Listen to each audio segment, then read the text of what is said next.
Hi, this is Stefan from Galix Investments. We have recently conducted a 2 weeks marketing trip in Switzerland with our China fund partner HSZ Group. HSZ China is a long-only equity mutual fund with a 20 years track record.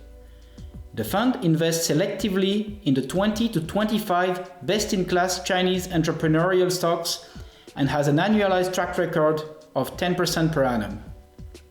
In today's video, we have Stefan Kraeuchi, CEO and Portfolio Manager of the HSZ Group, and Wenjie, Executive Director at HSZ with us. So Stefan, what is the key message to the investors from the trip this time? What is your overall feedback? Thank you, Stefan, for having us.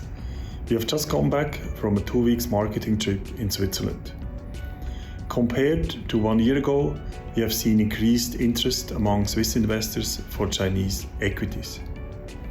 Our key message to investors in Switzerland was that our long-term positive view on China has not changed and that the stocks in our portfolio are attractively valued with interesting growth prospects. Over the past 6 months, China has gone through a period of personnel change among the top leaders. The new leaders have been in place since mid-March and will oversee the country's development during the next 5 years. As we have discussed in our previous videos, we believe the new leaders have a good track record and are market friendly. The new Premier Li Jiang has been in charge of the development of Jiangsu Province, Zhejiang Province, and Shanghai's development. These 3 areas are the most important in terms of GDP contribution in China. Li Jiang has also orchestrated the investment of Tesla in Shanghai. We believe the 5% GDP growth target that was announced during the 2 sessions meeting in March is achievable. In fact, most Chinese provinces are targeting higher growth than 5% for 2023. We believe the Chinese government has shifted the policy to refocus on economic growth and has become more market friendly. The regulatory cycle is easing, as evidenced by new video game titles being approved, by easing of housing market regulations, and by the most recent restructuring plan of Alibaba to split the company in 6 entities that was announced last week. With an expected earnings growth for our companies in the portfolio of over 30% and a PE for 2023 of 22 times, we think the portfolio is attractively valued.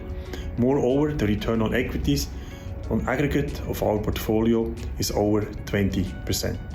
During the trip, the most popular questions asked were first, the outlook for the Chinese property market and the risk to the banking sector, and second, the general equity market outlook and your sector allocations.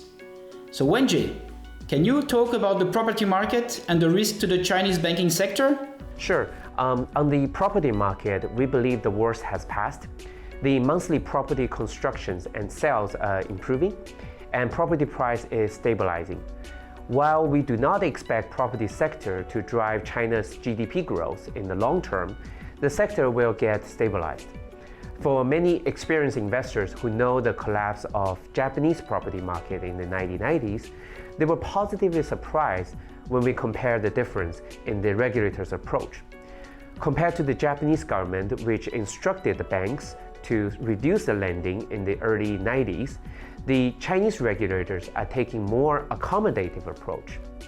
They have recently decided that the cities that have experienced 3 consecutive months of new home price declines are allowed to set mortgage rates for the first-time home buyers below the official floors. The approach by the Chinese government is completely different from the Japanese. On the banking sectors, we believe the Chinese companies are sufficiently capitalized.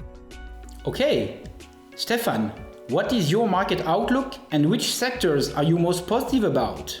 As mentioned earlier, we are positive for the Chinese equity market based on cheap valuation and attractive growth prospects for the companies that we hold in our portfolio.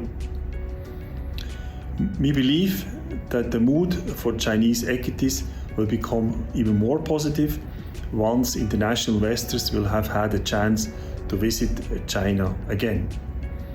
Interestingly, we believe that the turning point in the Chinese equity market in early November was actually linked to an investment conference for Chinese companies that was hosted by American Investment Bank in Singapore. This was the first time after 3 years of COVID that international investors could meet again with Chinese companies. In terms of our allocation, as you know, Stefan, we don't do top-down sector allocation, we're bottom-up stock pickers, but based on the bottom-up stock picks that we currently have in our portfolio, we have quite a good exposure to Chinese consumption and also to the renewable energy sector, where Chinese companies are the leaders in many fields. Before we finish, Wenjie, since this was your first time meeting Swiss investors in different regions, what was your impression? Well, I was positively surprised at the broad interest in the Chinese equities. I believe the stock selection matters, particularly when you invest in the Chinese market. For those investing in Chinese ETFs or funds with many stocks, they will be inevitably exposed to some of the companies exposed to the geopolitical risk. For example, there are many Chinese companies which had its business model built on the advanced hardware technology supplied by the Western world, China's 1.4 billion population, and an innovative business idea. They recorded enormous growth for the last decade, but obviously, with a prolonging geopolitical risk, they will face difficulties in accessing the hardware technology, and thus the historical valuation matrix becomes irrelevant. Among HSZ China Fund's 20 to 25 stocks, we do not have any companies exposed to such risk. Last but not least, I was impressed by how beautiful Switzerland is. Thank you. That's all for today. If you have any questions, please do not hesitate to contact us. As a final reminder, we believe long-term investment is the secret sauce to the long-term success. Thank you for watching today's video clip.